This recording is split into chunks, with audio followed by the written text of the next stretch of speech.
Hello and welcome to another Atypical Philosopher video with myself, Jonathan M.S. Pearce. Another walk through the front lines on today, the 26th of October 2022. Slightly quieter night overnight for Russian attacks on infrastructure within Ukraine. There has been a bit of news coming. Let's just touch on something here before we go into the front line. So there's been this video that's come out of T-90 tanks. So T-90 tanks are the most modern Russian tank that they have. Somewhat lauded, but haven't seen really much of them on the front lines. Particularly, the Ukrainians were very happy when they caught at least one of them recently, because it takes a long time to understand the technology that's on board these things. So Americans, for example, like to exploit the technology they find, is the same vice versa as well, of these vehicles. The thing that you need to be careful of when thinking, oh goodness, right, the Russians are still building loads of these tanks and they are sending to the front line. There doesn't seem to be a huge amount of these tanks on these railway echelons. And this is the first time we've seen this really since the beginning of the war. So we're like 7 months on. This tweet sort of says it all. The T-90 is just an upgraded T-72 with better optics, as it was designed in 1992. Those optics come from Natal's, who is no longer supplying Russia. Russia has a factory producing about 5 T-90s a month, 62 a year. The electrics training calibration will be questionable. In other words, with sanctions and everything, there's no guarantee that on board these tanks that there is all the kit that they claim there is, right? That those T-90s are fully operational, to quote Star Wars. It just it's a bit of an unknown. So this could be very much a PR exercise more than anything. Okay, St. Petersburg in Russia, Russia's second city, massive warehouse blaze. This kind of Russia on fire scenario where there appears to be an awful lot of fires. There have been an awful lot of fires over the last few months, popping up all over the expanse of Russia. Now, some of these will just be natural, some of them be accidents, some of them, but there are so many that sabotage has to be involved in at least some of them.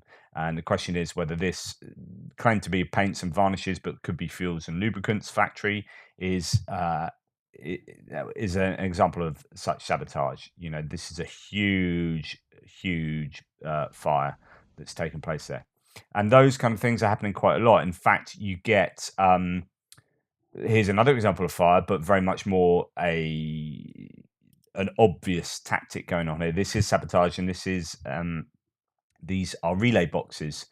So instead of blowing up railway lines, there's an easier way to sabotage the railways, and that's to take out these boxes just by opening them up and setting them on fire. That will then take out the signals to the railway lines and hamper movement for freight along those railway lines, at least for some time. So anyway, stuff like that is happening. I'll give you my Ukraine war update extra with a bunch more. Please check out the interview I did with the Ukraine specialist Tim White yesterday. Really fantastic interview, loved it, and lots of you calling for more of the same. So I'll try and organise more of those. Let's go to the front lines, starting from the north. Up here, so if we go to our war map and map, here's a map of Ukraine. I like using this map just because it's so colourful and easy to read. Kupiansk area, you can see that there's this bright yellow area here. The war mapper is finally updated. There's not been a lot of updates for war mapper for some time because there really hasn't been a lot of movement on the front lines. We're going to look from Kupiansk down to Svatove and Kreminna. I will just keep this map open to give you an idea of really what's going on. So what is going on? Svatove, there are some claims that Ukrainians are fighting within 4 kilometers of Svatove. Right, other claims further away, 7 kilometers. I mean, you've seen this gradually inch closer. I was saying 15 kilometers, 13 kilometers, and then it was 7 kilometers. Now there's perhaps 4 kilometers away from Svatove. We know that there are people getting hit around here with HIMARS. HIMARS and other long-range artillery systems are taking out strategic or tactical positions all over the place here. And we've got movement both north of Svatove and south of Svatove, where you can imagine rather than a full frontal assault on Svatove, it will be encircled and taken out. And then it's a case of marching on to Starobilsk. But there are also movements around Kreminna. So Kreminna seems to be under quite a lot of pressure at the moment, and apparently even Rubizhny is taking artillery strikes at the moment. And Lysychansk, they have moved troops out of, apparently, or moved some things out of the west of Lysychansk backwards for defensive reasons. So in other words, they are feeling the pressure along this conurbation of towns and cities, such that this encirclement could well be happening. In fact, and I'll show you later, there's some pressure from the Ukrainians down here, just sort of southwest of Lysychansk. Some villages where it looks like the Ukrainians might be preparing or in the middle or starting to do a pincer movement around these to coincide with the pincer movement to the north, and therefore surrounding these. But Starobilsk, in my mind, should always be the number one objective first, to take out this railway line that connects Russia down to Luhansk and the front line.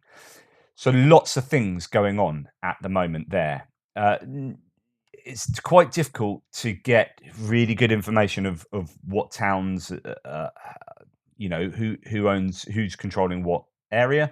I've moved the Ukrainians back a little bit here just to show that this is. So I said Vilshana and Peshotravnevi were different stages under Russian and under Ukrainian control. I think there's just a big grey zone there.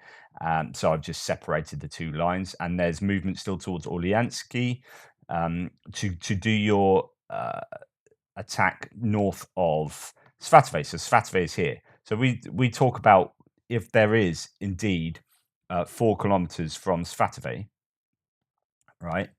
Let's see. That looks like about 4 kilometers. So 4 kilometers. Are there troops? Is there fighting going on? That close to Svatove. I mean, that's if there is, that's a huge move from the Ukrainians.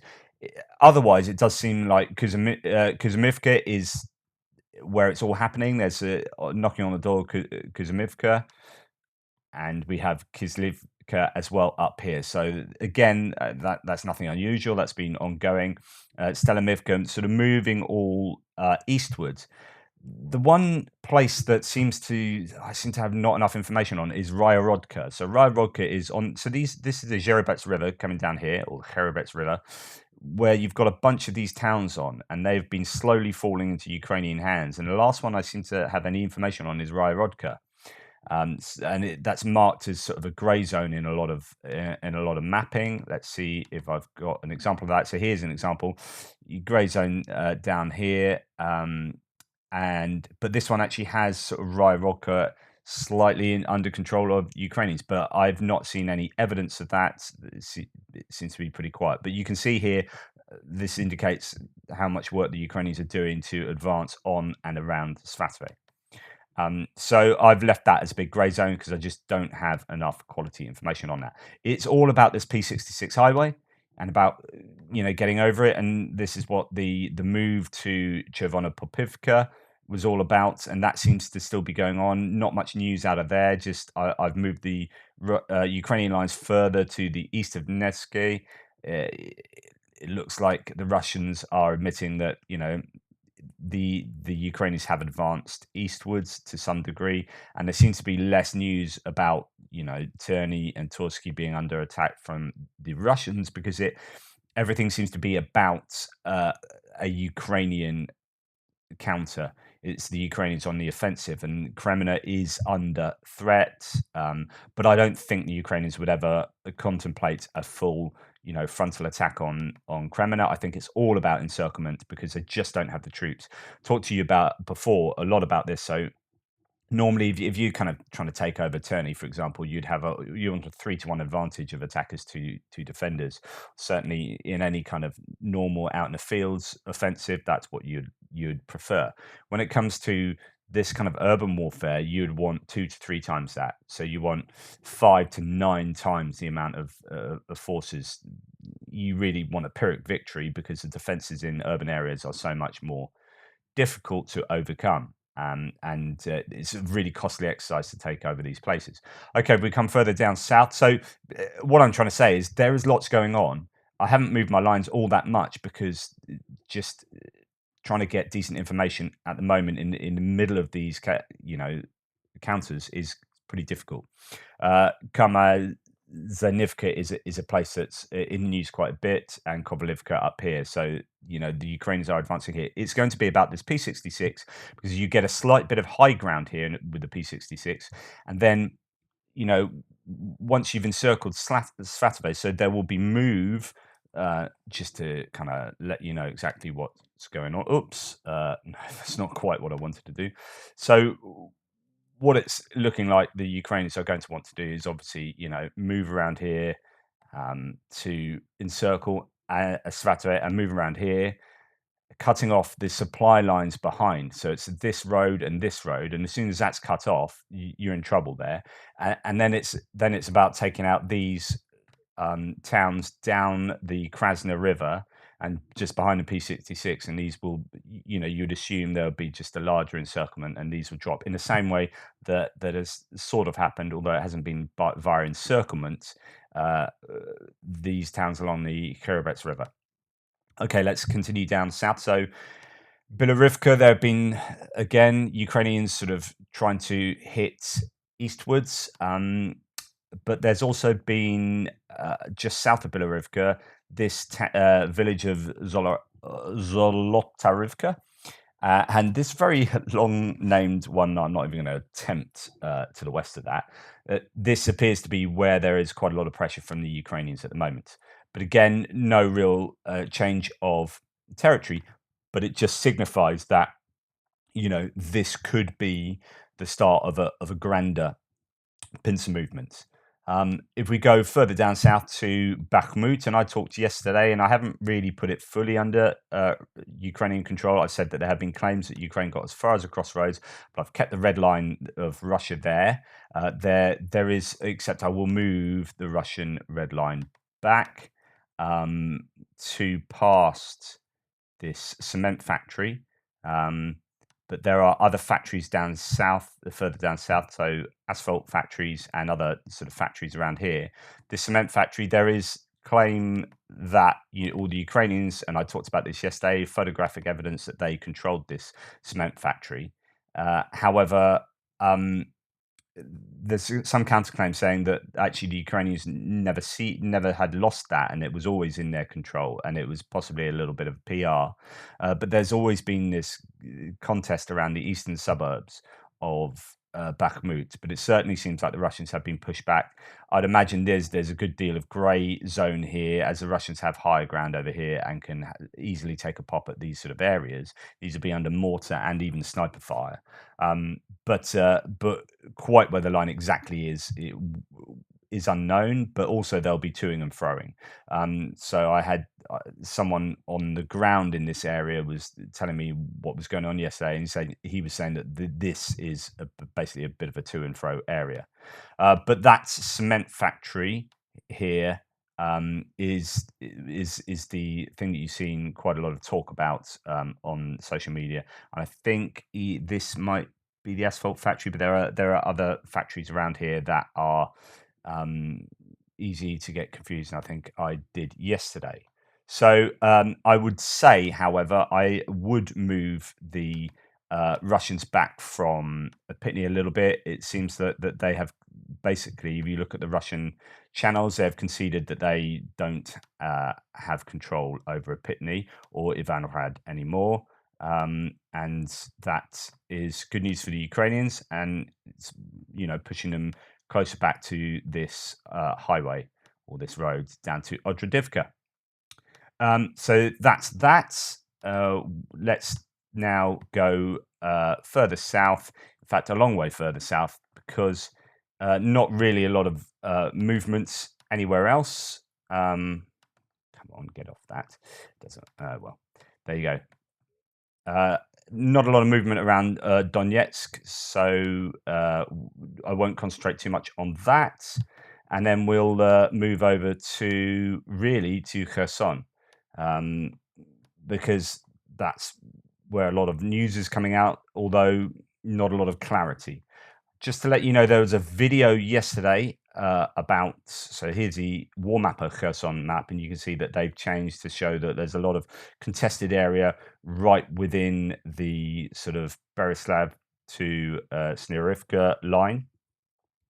that could indicate, cutting the Russians off into a pocket here.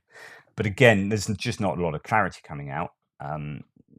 There was something on all over the socials yesterday that I didn't report on because I did the interview, but there was a Kadyrovite. So the Chechen leader Kadyrov has a bunch of Chechens fighting in the area in a place called Kairi, and they were hit by the probably by a HIMARS attack, but it could be some other attack.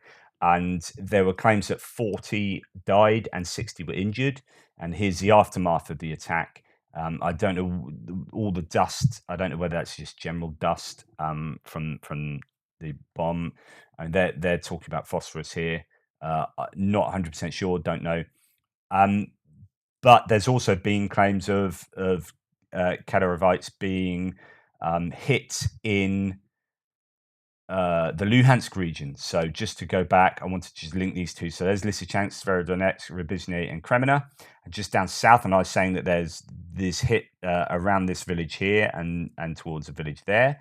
But they are hitting all over the shop, and apparently 10 Chechens died in an attack there. So there are artillery and HIMARS attacks going on all over the shop, and I will show you exactly where that one is in 2 ticks. So that was in Kairi. So I will show you where that supposedly was. Give me a little second here. So my red line is just not very accurate. That should obviously go to the bank of the Dnieper River. But this was apparently being used. This building was being used as a base for the Kadyrovites, and that was what was hit. And that's where apparently 30 or 40 Kadyrovites died and 60 were injured, if those numbers can be trusted. There's still claims of sort of mining along this river, because actually you would imagine that would be a pretty good position for the Ukrainians to do an amphibious attack, because if you believe, as I do, that there will be a strike from Zaporizhzhia, especially for the Ernohodar nuclear plant, you would want not just to be able to take it from one direction, but a classic sort of pincer movement, and it would be very useful for the Ukrainians to get across the river, the Dnieper River, to do a pincer. They'd have to take Vasilivka, come around here for the Ernohodar plant, which is so often in the news. We'll see whether they can get across the Dnieper or whether the Russians have successfully mined it. There you go. So there isn't an awful lot of very clear news coming out of here, really. There is a village of Bremina, which, there are claims that it has been liberated, as in there's definite confirmation of that. Within this whole grey zone, a village just there. So I don't know that I can easily find that on my map, though. It's going to be somewhere around here. The claim might be that one that's just not coming up with a name.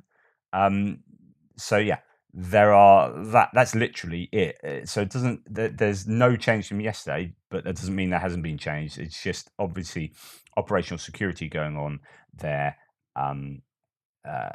to lead to a lack of clarity. So let's have a look at what the Institute for the Study of War says. Now, before I sort of have a little look at ISW, it's worth reminding ourselves of what the Russian intentions are. So it seems like, and I talked about this yesterday, that the Russians are intending now to defend Kherson city, and maybe its wider environs a little bit. Certainly, rather than wholesale evacuating everyone out of the Kherson region to the north of the Dnipro River.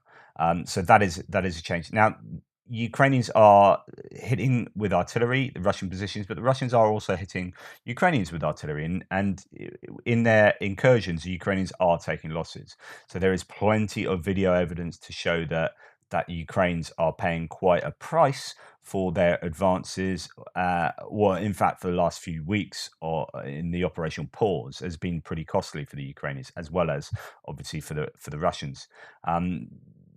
like they are all up and down the lines. HIMARS are active and artillery is active, and there are explosions always reported in Novokhovka, and here and there.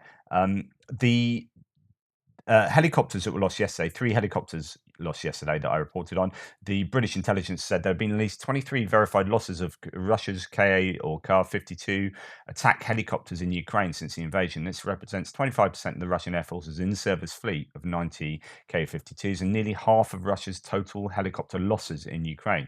Russian attack helicopters have likely suffered particular attrition from the Ukrainian man-portable air defense systems, the MANPAD, so shoulder-held rocket launchers, while the helicopters frequently operate with less consistent top cover from combat jets than they would expect under Russian military doctrine, which means that the Russian jets aren't flying because they're too afraid, because they haven't done successful siege, suppression of enemy air defense operations. So they fly much further back from the front lines, which leaves the helicopters to do their combat support missions without air support themselves, because it's not joined up. There's not this combined arms, you know, uh, strategy that's going on with the Russians at all. They just haven't operated a combined arms offensive for the entire length of the campaign. So Russia is still failing to maintain adequate air superiority in order to reliably carry out effective fixed-wing close air support near the front line, and its artillery ammunition is running low. Russian commanders are likely increasingly resorting to conducting high-risk attack helicopter missions as one of the few options available to provide close support for troops in combat. With those 3 losses, you can imagine that things in Kherson are degrading to the point of being, a real problem for the Russians. If they lost 3 helicopters in that quick succession, they are unlikely to have other helicopters to fill in and other pilots to fill in to do the job there, or pilots that would want to do that job, because it's obviously that risky. So that's really worth noting. Before I get onto that, let's just Institute for Study of War says Ukraine's Southern Operational Command noted that Ukrainian forces have struck 3 ammunition depots in Berislav and Kharkovka regions and shot down. Obviously, we know about the 3 helicopters. There are, drones being shot down. This all depends on weather, of course, in the areas, how much drone activity you get, and therefore how much artillery activity you get. In fact, it's very interesting to note that weather really can dictate whether you have quiet days on the fronts or not. Quite often you think, oh, there not much has happened today, and you wonder why that is, whether there's some sort of tactical decision. But it's quite often that just there's too much cloud cover, so you can't get any eyes in the sky, so you can't shoot artillery because you'd just be firing it blind, and therefore no one does anything, and you wait till it all clears up. So it's always worth remembering that might be a cause for a pause, so on and so forth. So things are happening. Just quite a little bit unclear as to exactly what. And one further thing to say along the lines of drones, in that Iran, two people fairly high up that apparently are connected to the drone manufacture and the drone delivery of the Iranian drones to the Russians, Colonel Molashaki of the Revolutionary Guard Corps and one of the commanders of the Basij organization who were responsible for the supply of drones to Russia were eliminated. It happened near Zaidan, the capital of Balochistan in the southeast of Iran. And this is where you're thinking, I don't know. Are the Israelis involved in this? Are they doing things? They might not be supplying weapons to Ukraine, but they might be doing things that also are advantageous for their own, war going forward with Iran, or their own issues with Iran going forward. So you've had some people apparently connected with that. I've been trying to find out information, like the actual source of how these guys are really connected to the drone manufacturer distribution, and it's quite hard to come by. It's kind of a little bit circular, and people just then refer to being reported in mainstream media outlets, and you're like, okay, but what's the actual source? But I don't know. So but either way, that is obviously quite important. There seem to be things happening to Iran that are debilitating their ability to provide drones for Russia in a sustainable way. Anyway, there you go. That's my front lines. Talking about a bunch of stuff today. Please like, subscribe, share, support my channel in any way. And a lack of clarity will hopefully, as the dust settles in a couple of days, things will become clearer. But, watch out for Svatove and watch out for around Kremna, really, as well. And obviously Kherson. Anyway, toodle pips, and I'll speak to you later.